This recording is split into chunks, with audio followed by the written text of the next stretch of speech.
Donc là, une vidéo que je tire d'une chaîne que j'ai découvert il n'y a pas très très longtemps qui s'appelle Grand Angle, avec animé par un jeune homme extrêmement sympathique qui est un grand adepte de Charles Gave.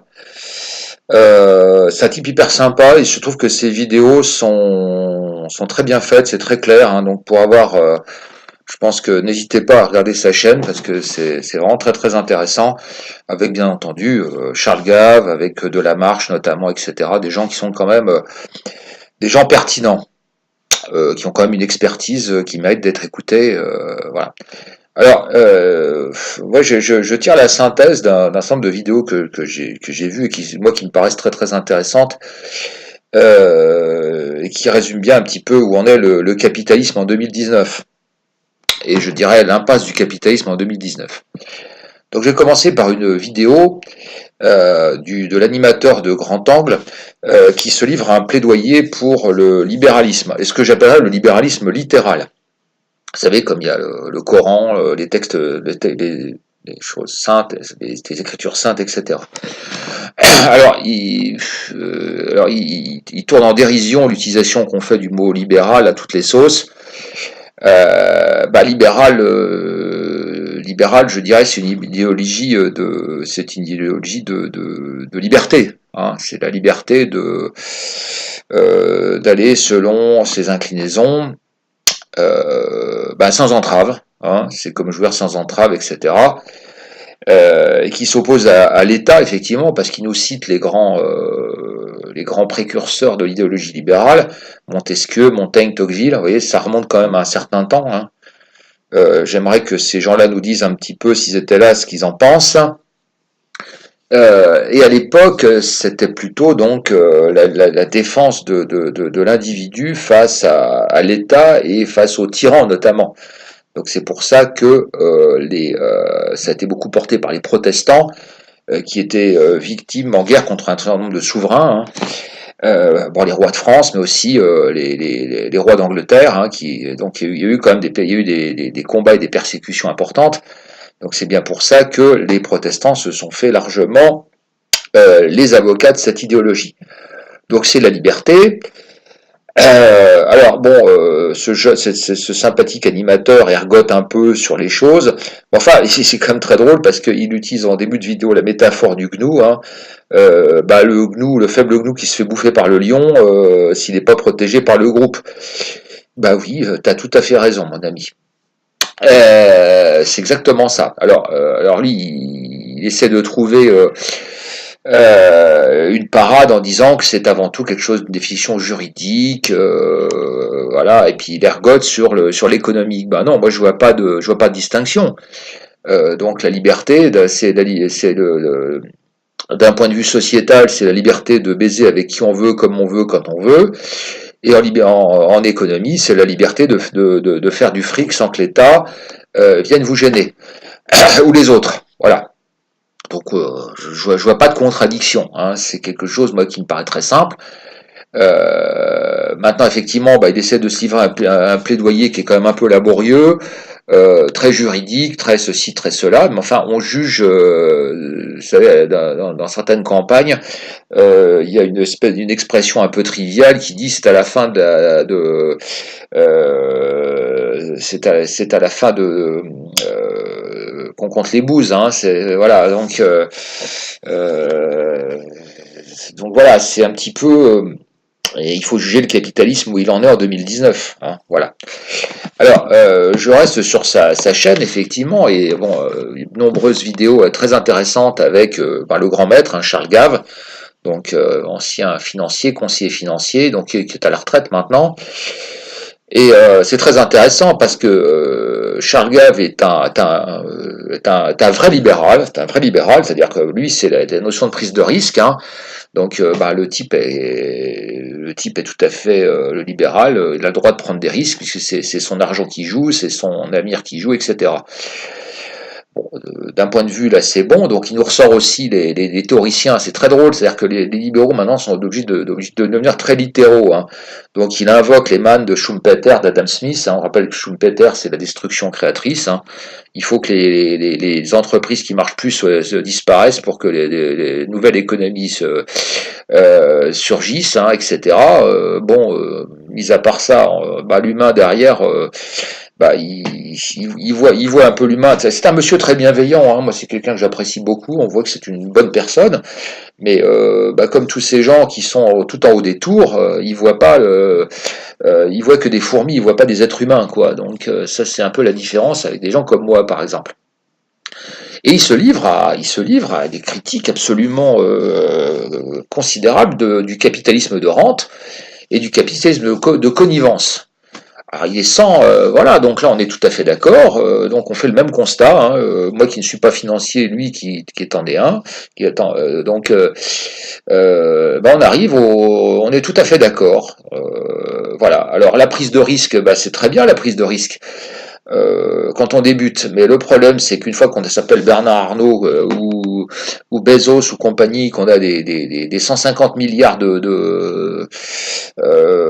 des 150 milliards de patrimoine et qu'on est capable d'envoyer des vaisseaux sur la Lune, on a un pouvoir considérable et on a peu de chances de se retrouver à la rue, hein.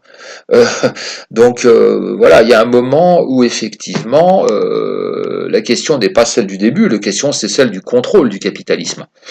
Voilà. Alors le capitalisme de connivence, oui, c'est que effectivement maintenant on constate que c'est le même monde qui a fréquenté les mêmes lycées, les mêmes très bons lycées parisiens, les mêmes classes préparatoires, les mêmes grandes écoles qui se répartissent les postes, tous les postes, que ce soit dans le privé, dans le public, et qui alternent entre le privé et le public. Donc c'est le même monde qui occupe tous les postes, que ce soit à la tête des grandes entreprises du CAC 40, que ce soit dans l'État, que ce soit dans la haute fonction publique et que ce soit même dans les assemblées. Donc c'est une monopolisation des postes du privé, du public des élus. Donc voilà, donc c'est un monde qui est absolument totalitaire. Alors il pose aussi la question un moment de la succession à tête d'une entreprise. Alors je trouve que c'est un peu court. Alors il est un peu gêné et puis il dit finalement vaut mieux que ce soit son fils parce que sinon c'est l'État. Alors le jeune animateur bon public effectivement acquiesce, non, pas forcément. Il y a une troisième alternative, c'est d'associer aussi les salariés. D'associer les salariés déjà au capital, éventuellement, je dis pas lui de leur donner forcément le capital, et puis pourquoi pas, voilà, enfin je veux dire c'est pas binaire, hein, c'est pas ou l'État ou le fils. D'abord je vous referai une vidéo là sur le descendant Lagardère, hein, qui s'est fait 500 millions de revenus en divisant la valorisation de son groupe par deux, hein. Donc ça c'est voilà aussi je pense que là il y a quand même de grosses failles chez Monsieur Charles Gave là dans l'histoire de la succession. La connivence. Là, il est pour la connivence, hein. Quand il s'agit de donner ou de la rente, quand il s'agit de donner l'entreprise à son fils. Donc là, il y a quand même une grosse maladresse. Je le dis avec grande bienveillance. Moi, je vous dis, Charles Gave, c'est quelqu'un qui m'est très sympathique. Mais on voit bien que la connivence, absence de connaissance, c'est pour les autres. Alors, les questions qui se posent, c'est que malgré tout, le capitalisme, il est ancien, hein. Il remonte, on peut dire qu'il remonte, certains le font remonter effectivement aux banquiers italiens, hein, aux célèbres banquiers italiens du XIIIe, XIVe siècle, avec bien entendu l'ascension à la phase industrielle du XIXe. Alors maintenant, on juge effectivement à ce qu'il en est en 2019. Donc Charles Gave a beau vitupérer, a beau critiquer le capitalisme, il en est là parce que c'était sa pente naturelle, puisque à partir du moment où la pente naturelle c'est de faire du profit, il fait du profit. Et puis à partir du moment où il ne trouve pas de résistance, il avance, et puis quand il trouve des résistances, il les contourne, il les broie ou il les achète. Donc voilà, voilà le problème. Donc la question qu'on peut poser à Charles Gave, on fait comment? On fait comment? Et là, effectivement, il n'y a pas de réponse, hein. Il fait un constat, mais il apporte strictement aucune réponse. Ça, c'est la réalité, hein. Et là, qui peut encadrer le pouvoir du capitalisme? Voilà, je vous pose la question. Alors, j'illustre mon propos par une troisième vidéo qui est qui est une vidéo sur l'Italie, sur le modèle italien. C'est une vidéo assez récente avec Olivier Delamarche. Et ce qui est très intéressant, c'est que, bon, je passe sur le scénario, bah écoutez la vidéo, mais vers 22 minutes, ce qui est très amusant, c'est qu'à un moment, il met le citoyen, le client devant ses responsabilités. Donc il fustige les imbéciles qui passent la nuit devant le magasin pour acheter les premiers modèles d'iPhone, nouveau modèle de iPhone à 1000 euros. Il fustige tout ça. Alors c'est très intéressant parce que bon, Olivier Delamarche c'est un adepte du libéralisme aussi et, et il y a un moment il se livre à un plaidoyer contre la marchandise futile. Donc ça veut dire qu'un plaidoyer pour une marchandise à valeur d'usage et pour une forme de décroissance. Alors là la question elle est c'est que bah là on sort complètement du capitalisme. On n'est plus dans le capitalisme. On n'est plus dans le libéralisme. Alors c'est quand même très très intéressant de voir Olivier Delamarche qui en arrive à faire le constat. Voilà. Donc au total, ce qui est très drôle, c'est que vous avez donc 3 vidéos de 3 adeptes du libéralisme et qui en arrivent à. Moi, j'ai pas trouvé mieux que leurs vidéos pour dénoncer le capitalisme et l'impasse dans laquelle il se trouve. Eh ben, le problème, c'est que effectivement, est-ce que quelque part ils rejoignent pas Marx et puis la baisse du taux de profit, la baisse tendancielle du taux de profit. Est-ce qu'il n'y a pas quelque chose là, une convergence, hein, et effectivement, bah après, comment on fait? Comment on fait en constatant que de toute façon le capitalisme c'est une forme de cancer hein, qui métastasie, qui envahit et qui non seulement ne trouve plus de contre-pouvoir, mais dans lesquels les contre-pouvoirs sont devenus des alliés, hein, dont Macron par exemple, dont l'État, etc. Donc comment fait-on? Ça c'est la grande question. Comment on fait pour sortir de ce modèle? Et voilà la question que si j'étais en face de ces 3 messieurs, j'aimerais leur poser la question. Qu'est-ce que vous nous proposez pour sortir de ça? Donc il est évident que il faut reconstituer un État, un équilibre. Alors je suis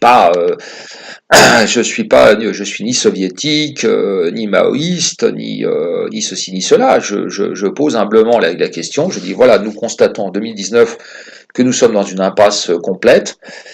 Que le capitalisme est devenu fou et qu'il est très dangereux parce que je fais partie de ceux qui pensent qu'il ne va pas mourir stricto sensu, qu'il ne se laissera pas tuer et que en dernier ressort il utilisera la guerre, hein, voire la guerre mondiale comme ressource ultime.